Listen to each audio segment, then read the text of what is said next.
Hola, ¿qué tal? Buenas noches.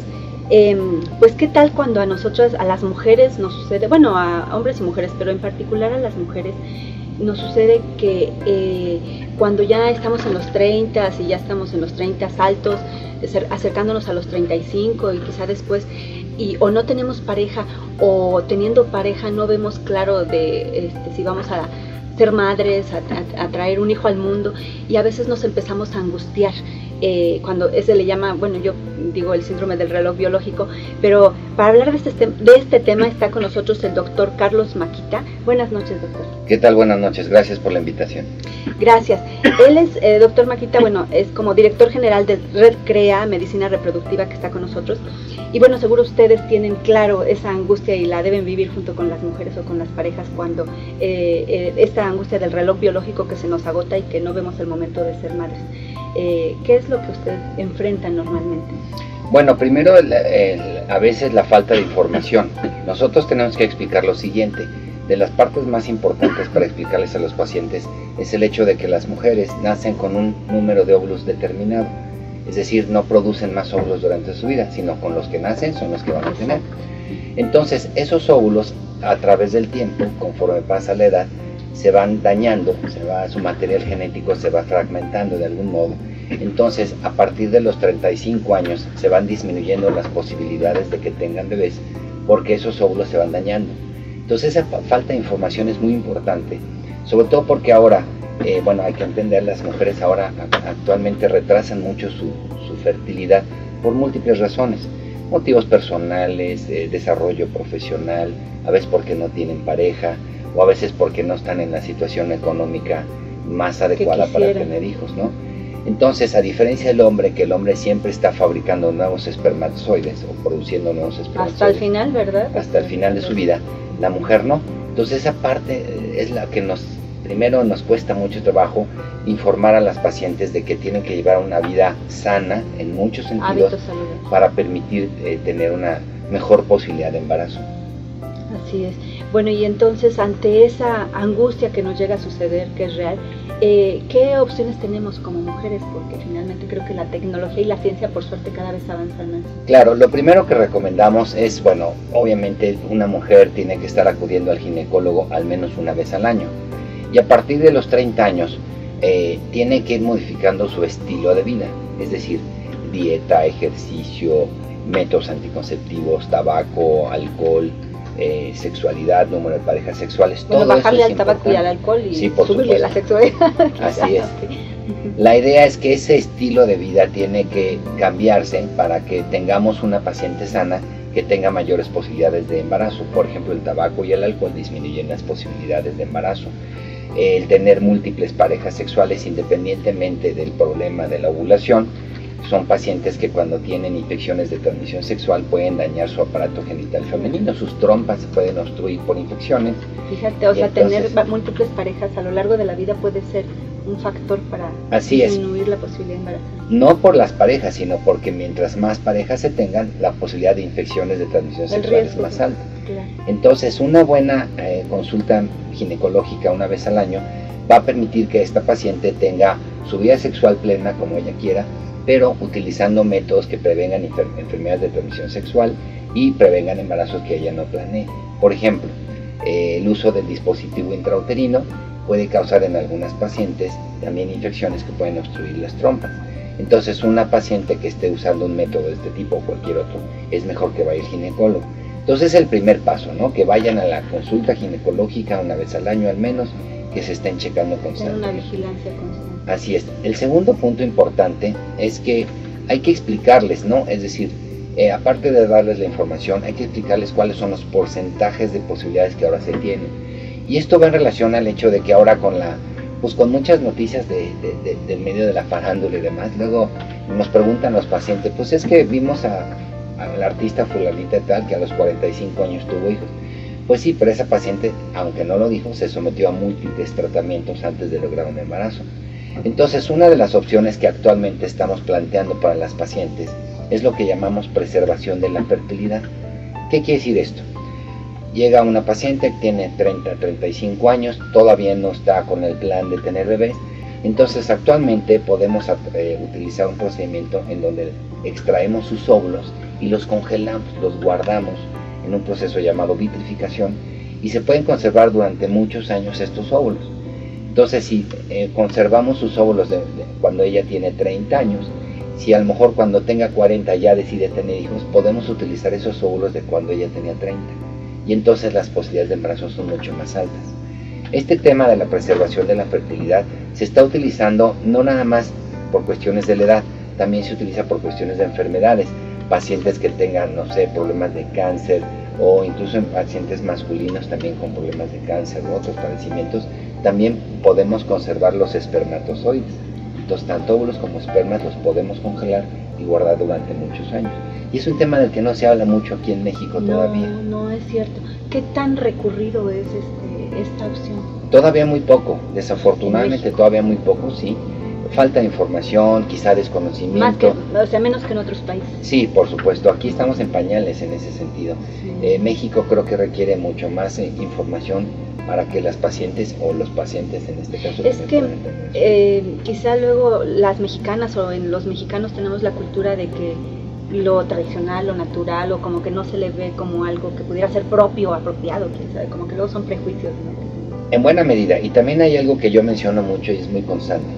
Cuando llegamos a la adolescencia, nos dicen siempre los papás, no vayas a embarazar a tu novia o no vayas a embarazarte si eres mujer. Es decir, prácticamente todos damos por hecho que podemos tener hijos. Exacto. Entonces, esto que nos meten tanto desde incluso desde la niñez muchas de las ocasiones, se graba tanto que no pensamos que puede haber dificultades a pesar de que pase el tiempo. Entonces a la consulta nos llegan pacientes que tienen 38 años y dicen, doctor, si yo estoy sana, ¿por qué no me puedo embarazar?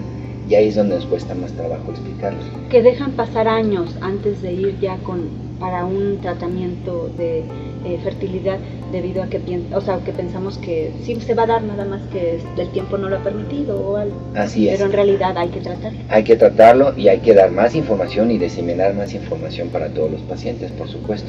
Aquí hay otro segundo aspecto importante. La dieta también juega un papel importantísimo.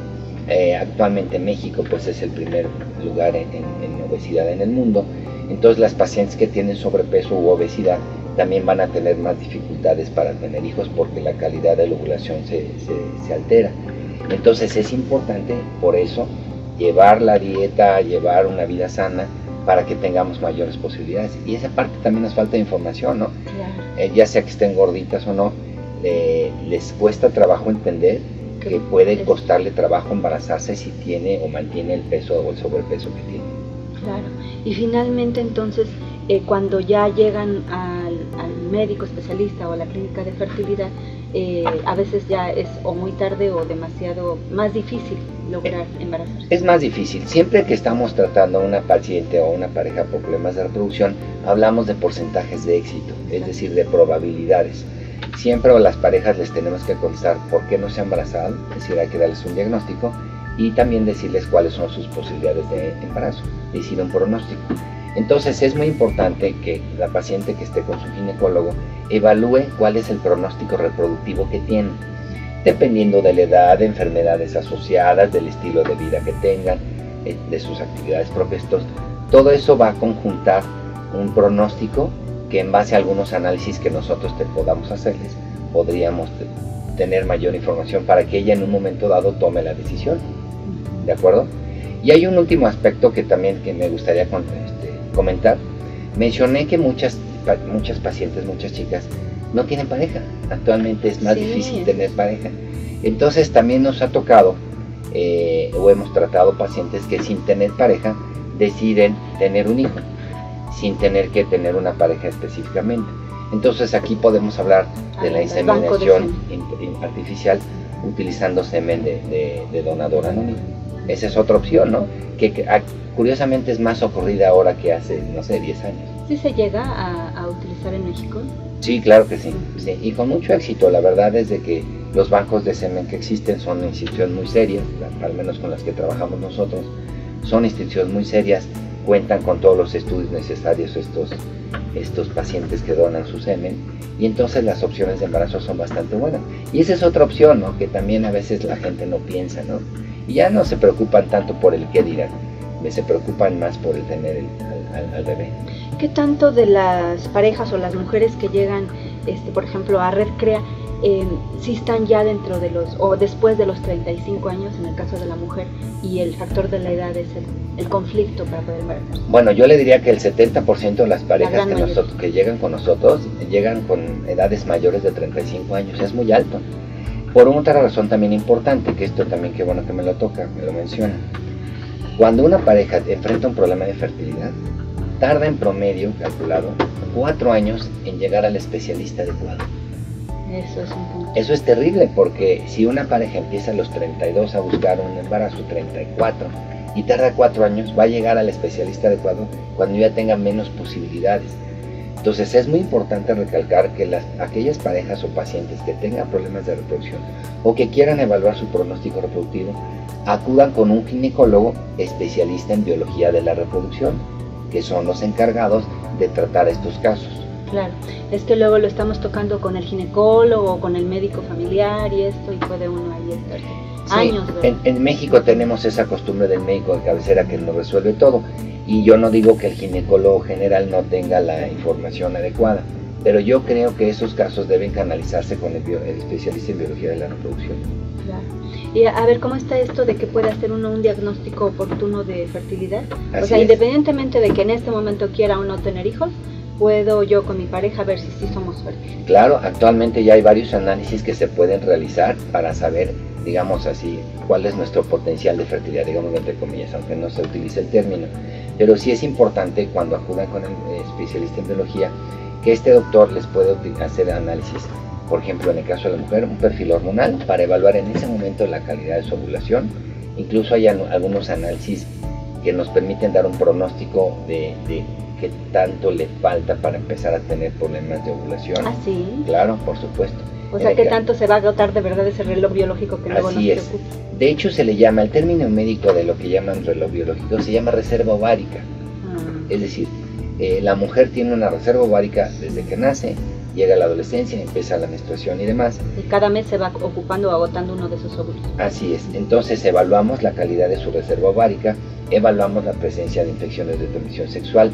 En el varón evaluamos la producción espermática, que son factores también importantes, porque también en el hombre puede haber alteraciones. Es más, en la mitad de los casos de infertilidad, el hombre está involucrado por problemas de producción espermática. Eso es lo que sucede, y luego normalmente la mujer nos sentimos las responsables, pero la mitad es de... Prácticamente la mitad de los problemas están involucrados los dos. O sea que no podemos decir que uno es más culpable del otro que del otro. No, por supuesto que no. Exacto, muy bien, doctor. Pues pásenos sus datos, doctor, de Red Crea, por favor. Sí, la institución se llama Red Crea Medicina Reproductiva. En nuestro teléfono es el 57 52 12 34 y tenemos una página de internet que es www.redcrea.com.mx. Con todo gusto y con toda confianza escríbanos, podemos contestarles todas sus dudas, todas sus inquietudes con toda confianza. Y tenemos en la página una sección de consulta en línea. Entonces, con toda confianza. Cualquier pregunta o duda, ahí se les responde. Correcto. Bueno, y nosotros en nuestra página en Plenilunia, que ya la conocen, www.plenilunia.com, igual constantemente tratamos de tocar temas, relacionados a la mujer y a la pareja, y el tema de salud reproductiva o fertilidad es un constante dentro de Plenilunia. Y bueno, esta entrevista que la están escuchando ahorita en Reporte 98.5 también la subimos a internet. Pues muchas gracias, doctor Maquita. Gracias por la invitación, muy agradecido. Ya continuaremos en otra ocasión con estos temas. Muchas gracias a Gaby Xochitiotzin y a Viridiana, que nos apoyan atrás en la producción, y estamos para el siguiente lunes.